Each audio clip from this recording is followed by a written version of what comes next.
October 16 తారీఖు రోజు 2023 October 16 తారీఖు నాడు జీవో కాపీలు ఇష్యూ అయినాయి. జీవో నెంబర్ 162 మీకు జీవోలు సహా మీకు చూపిస్తా. ఇది జీవో నెంబర్ 162 అంటే ఇది జీవో నెంబర్ 190 అన్ని కాలేజీలు కలిపేసిండ్రు. దీంట్లో క్లియర్ కట్గా రాసిండ్రు, దాని రెఫరెన్స్ వేసిండ్రు. GO number MS 162 HM and FWC C1 department dated 16/9/2023. దాంట్లో క్లియర్ కట్గా ఏం రాసిండ్రా? With the references 1 to 8, read above, government has accorded administrative sanction for establishment of 8 new government medical college and attached teaching hospital in the state. In reference number 9, and read above, government has accorded administrative sanction for an amount of rupees 1447 crores for the construction of new 8 government colleges by R&B department.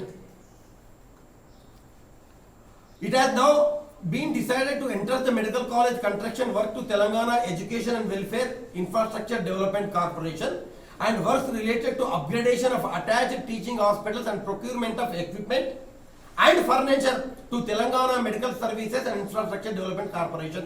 ఇక్కడ clear కట్గా మీరు చూసుకోవచ్చు. నారాయణపేట 180 కోట్ల రూపాయలు total administrative sanction amount issued vide GO number MS 162 dated 16/9/23. 180 crores దేనికయ్యా? అవి construction of the medical కాలేజీకి ఏమో 130 కోట్లు, ఎక్విప్మెంట్కు హాస్పిటల్ టీచింగ్ హాస్పిటల్ మొత్తం ఎక్విప్మెంట్కు 50 కోట్లు.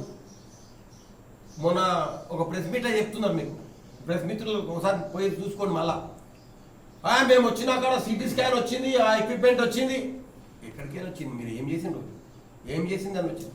50 కోట్ల రూపాయలు మేము అటాచ్డ్ టీచింగ్ మెడికల్ కాలేజ్ హాస్పిటల్కి 50 కోట్ల రూపాయలు మేము శాంక్షన్ చేయించి అడ్మినిస్ట్రేటివ్ శాంక్షన్ ఇచ్చినాం. ఎప్పుడు? 2023 అక్టోబర్ 16 తారీఖున. ఇది జియో. ఈ జియో ఏదో 2014 మొన్న అది అట్లే కింద పెట్టుకొని ఏడాది అయినాక ఇప్పుడు దాన్ని బయటకు తీసుకొస్తున్నారు.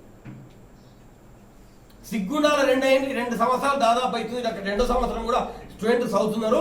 ఇంతవరకు మెడికల్ కాలేజ్కు ఒక్క ఇటుక పెళ్ళైనా మీరు పెట్టినా నేను ప్రజల తరఫున, నారాయణపేట ప్రజల తరఫున, నారాయణపేట జిల్లా ప్రజల తరఫున నేను ప్రస్తుతం ఉన్న ఎమ్మెల్యే గారిని నేను అడుగుతున్నాను.